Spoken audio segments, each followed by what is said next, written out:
Shalom, diberkatilah engkau di antara semua perempuan dan diberkatilah buah rahimmu. Injil hari ini, Lukas bab 1 ayat 39-56. Hari ini, gereja merayakan Hari Raya Santa Perawan Maria diangkat ke surga ini.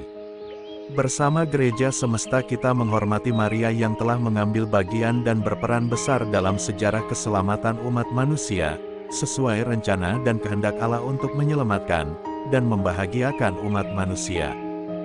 Gereja Katolik mengajarkan bahwa Bunda Maria diangkat ke surga, berdasarkan tradisi suci yang sudah diimani oleh gereja sejak lama, namun baru ditetapkan menjadi dogma melalui pengajaran Bapa Paus Pius ke-12, tanggal 1 November tahun 1950, yang berjudul Munificentissimus Deus. Doktrin ini berhubungan dengan dogma Immaculate Conception, Maria dikandung tanpa noda, yang diajarkan oleh Bapa Paus Pius ke-9, tanggal 8 Desember tahun 1854. Umat Kristen non-Katolik banyak yang mempertanyakan hal ini, dan berpikir bahwa gereja Katolik menciptakan dogma yang tidak berdasarkan kitab suci. Sebab bagi mereka sumber wahyu ilahi hanyalah kitab suci. Namun bagi orang Katolik, wahyu ilahi juga diperoleh dari tradisi suci yang telah berakar dan tumbuh di dalam gereja Katolik, di mana tradisi suci ini tidak terpisahkan dari kitab suci. Maka hal Maria diangkat ke surga juga memiliki dasar kitab suci, walaupun tidak dinyatakan secara eksplisit.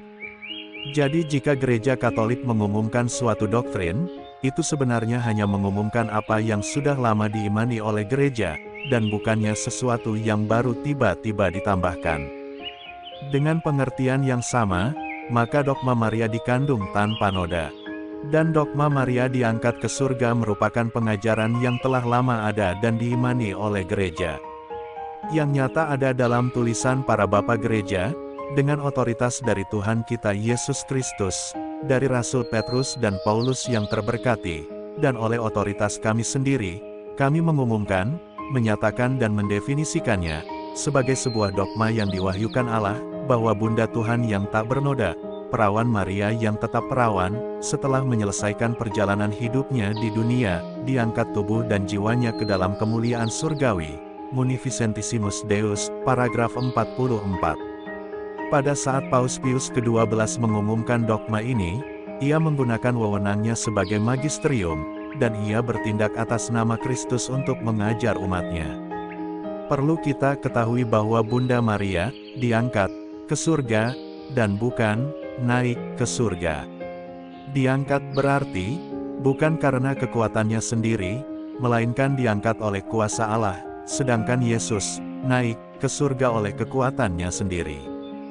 Bagi orang Katolik, peristiwa Bunda Maria diangkat ke surga adalah peringatan akan pengharapan kita akan kebangkitan badan di akhir zaman, di mana kita sebagai orang beriman, jika hidup setia dan taat kepada Allah sampai akhir, maka kita pun akan mengalami apa yang dijanjikan Tuhan itu, bahwa kita akan diangkat ke surga, tubuh dan jiwa untuk nanti bersatu dengan Dia, dalam kemuliaan surgawi. Maka, dogma Maria diangkat ke surga, bukan semata-mata doktrin untuk menghormati Maria, tetapi doktrin itu mau menunjukkan bahwa Maria adalah anggota gereja yang pertama yang diangkat ke surga. Jika kita hidup setia melakukan perintah Allah dan bersatu dengan Kristus, seperti Bunda Maria, kita pun pada saat akhir zaman nanti akan diangkat ke surga, jiwa dan badan, seperti Dia. Dengan diangkatnya Bunda Maria ke surga, maka ia yang telah bersatu dengan Yesus akan menyertai kita yang masih bersiarah di dunia ini dengan doa-doanya. Karena berpegang bahwa doa orang benar, besar kuasanya, Yakobus bab 5 ayat 16, maka betapa besarlah kuasa doa Bunda Maria yang telah dibenarkan oleh Allah, dengan diangkatnya ke surga. Dasar yang kuat dari pengangkatan Bunda Maria ke surga adalah, karena Maria adalah Bunda Allah, Munificentissimus Deus, paragraf 6, 14, 21, 22, dan 25. Sebab kemuliaan seseorang terletak dalam menghormati bapaknya, dan malu anak ialah ibu ternista, Sirak bab 3 ayat 11. Maka fakta bahwa Kristus mengasihi bundanya Maria, dan mempersatukannya di dalam misteri kehidupannya, menjadikannya layak bahwa perempuan yang diciptakannya tidak bernoda, dan perawan yang dipilihnya untuk menjadi ibunya, menjadi seperti dia, menang dengan jaya atas kematian melalui pengangkatannya ke surga, sebagaimana Kristus telah menang atas dosa dan maut melalui kebangkitan, dan kenaikannya ke surga. Marilah berdoa. Ya Allah Bapa di surga, semoga Bunda Maria yang telah Kau angkat ke surga memberi harapan pasti kepada kami yang masih hidup di dunia ini, akan dapat juga masuk dalam kerajaan-Mu. Mampukanlah kami untuk mencontoh teladan Bunda Maria. Amin. Tuhan Yesus memberkati. RHPE Channel.